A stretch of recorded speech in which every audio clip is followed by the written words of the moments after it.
अस्सलाम वालेकुम स्टूडेंट्स। आज हमारा लास्ट टेंस होने जा रहा है जो कि फ्यूचर परफेक्ट कंटिन्यूअस टेंस है। उर्दू में इसे फेले मुस्तकबिल मुकम्मल जारी कहते हैं। ये आज हम 12वां टेंस करेंगे और ये लास्ट टेंस है।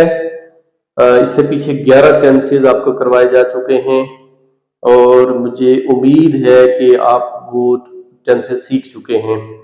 आज हमने करना है फ्यूचर परफेक्ट कंटिन्यूअस टेंस, फेले मुस्तकबिल मुकम्मल जारी। इसकी उर्दू जुमलों के आखिर में ता रहा होगा, ती रही होगी, ते रहे होंगे वगैरह वगैरह आता है।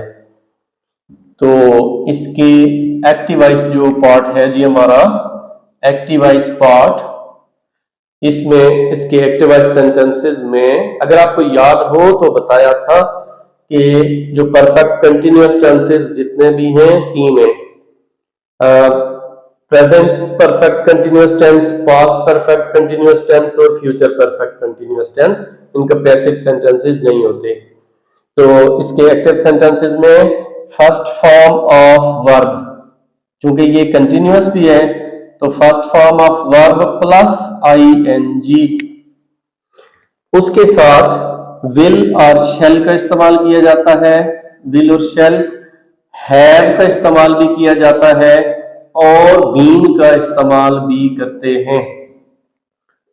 First form of verb plus ING, will और शेल दोनों में से कोई भी आएगा जुमले में, और हैव और बीन का इस्तेमाल भी किया जाता है। फॉर एग्जाम्पल, वो खेलता रहा होगा, वो खेलता रहा होगा। He will have been playing, he will have been playing, वो खेलता रहा होगा। तुम अखबार पढ़ते रहे होगे, वो दौड़ते रहे होंगे। इस तरह के जितने भी सेंटेंसेस होंगे जिसमें ता रहा होगा आएगा, first form of verb plus ING, will और शेल, हैव और बीन का इस्तेमाल किया जाएगा।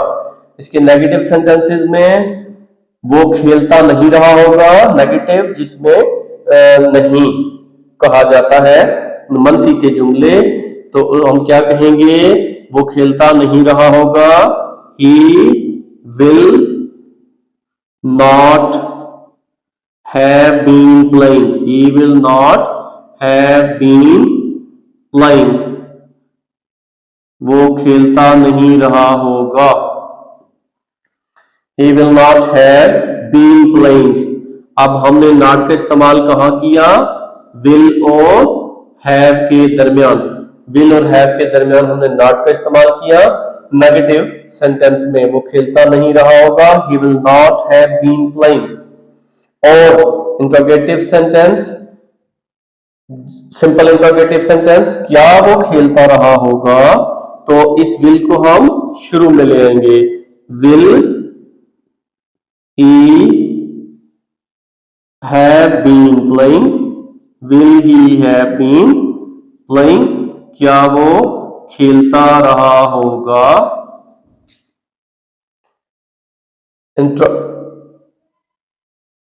अगर सवालिया लफ्ज हो तो सिंपल इंटरोगेटिव में विल को शुरू में लिखते हैं, हेल्पिंग वर्ब विल और शेल दोनों में से कोई भी आए उसे शुरू में लिखते हैं, और जब कोई सवालिया लफ्ज आ जाए, जैसे इस जुमले में हमारे पास है वो कहाँ खेलता रहा होगा, तो हम सबसे पहले कहाँ की इंग्लिश लिखेंगे, वेयर, और बाकी उसी तरह वही स्ट्रक्चर होगा जो सिंपल इंटरोगेटिव सेंटेंस में है।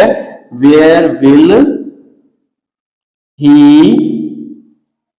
have been playing, where will he have been playing। अब ये प्रेजेंट परफेक्ट कंटिन्यूअस में और पास्ट परफेक्ट कंटिन्यूअस में आपको सिखाया गया था कि इस फेल में अमूमन वक्त का जिक्र होता है जिसके लिए हम फॉर या सिंस का इस्तेमाल करते हैं, जिसके लिए हम फॉर या सिंस का इस्तेमाल करते हैं।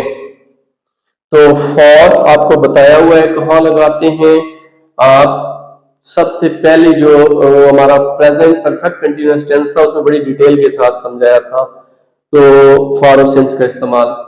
और फॉर दोबारा आपको मुख्तसरन बता देता हूं कि मुअय्यन वक्त के लिए फॉर का इस्तेमाल किया जाता है और गैर मुअय्यन वक्त के लिए सिंस का इस्तेमाल किया जाता है।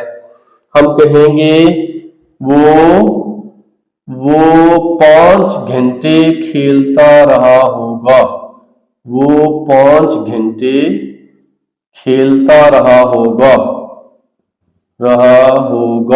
वो 5 घंटे खेलता रहा होगा। तो हम इसकी इंग्लिश कैसे बनाएंगे? He will have been playing. He will have been playing. वो खेलता रहा होगा कितनी देर? 5 घंटे। for 5 hours. वो 5 घंटे खेलता रहा होगा। और सेंस में क्या करते हैं? परिंदे सुबह से उड़ते रहे होंगे। परिंदे सुबह से उड़ते रहे होंगे। परिंदे सुबह से उड़ते रहे होंगे। अब इसमें गैर मुअय्यन वक्त है। गैर मुअय्यन सुबह से कब तक? दोपहर तक, सवेर तक, शाम तक, रात तक, कोई पता नहीं। परिंदे सुबह से उड़ते रहे होंगे, तो ऐसी सूरत में सिंस का इस्तेमाल किया जाता है। The birds have been, will have been. The birds will have been. The birds will have been flying.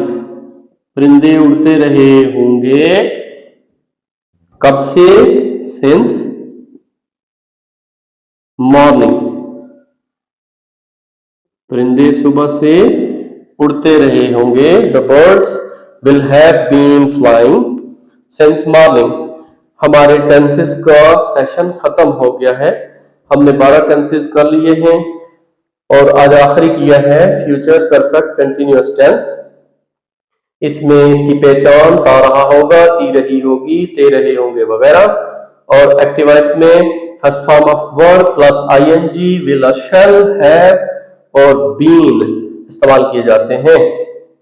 तो मुझे उम्मीद है कि आपको ये भी समझ आ गया है टेंस।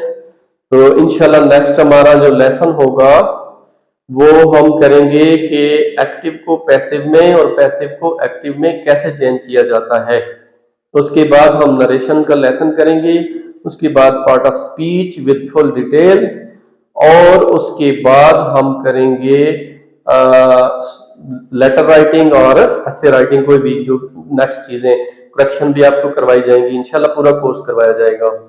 तो आप लोग वीडियोस को शेयर भी किया करें, लाइक भी किया करें और खुद प्रैक्टिस भी किया करें। जो कुछ आप सीखते हैं उसको अमली जिंदगी में लाया करें। Thank you.